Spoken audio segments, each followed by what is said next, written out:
10வது இடத்துல இருக்கக்கூடிய திரைப்படம் எது அப்படின்னா திருவிளையாடல்.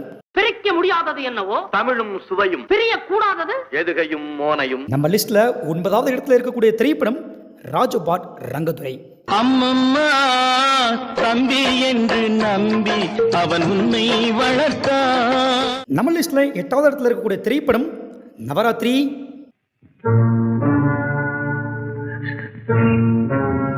நம்ம லிஸ்ட்ல 7வது இடத்துல இருக்கக்கூடிய திரைப்படம் புதிய பறவை.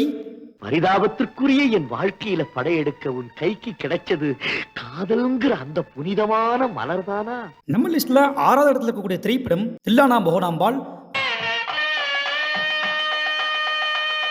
நம்ம லிஸ்ட்ல 5வது இடத்துல இருக்கக்கூடிய திரைப்படம் கப்பலோட்டிய தமிழன்.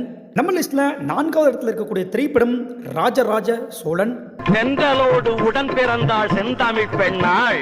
நம்ம லிஸ்ட்ல 3வது இடத்துல இருக்கக்கூடிய திரைப்படம் கர்ணன். நல்ல உள்ளம் உறங்காதென்பது. நம்ம லிஸ்ட்ல 2வது இடத்துல இருக்கக்கூடிய திரைப்படம் வீரபாண்டிய கட்டபொம்மன். கிஸ்தி திரை வரி வட்டி. நம்ம லிஸ்ட்ல முதல் இடத்துல இருக்கக்கூடிய திரைப்படம் பராசக்தி.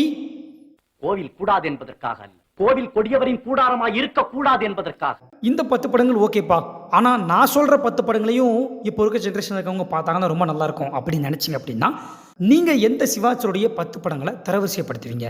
அந்த தரவரிசையை கமெண்ட் பாக்ஸ்ல பண்ணிட்டு போங்க.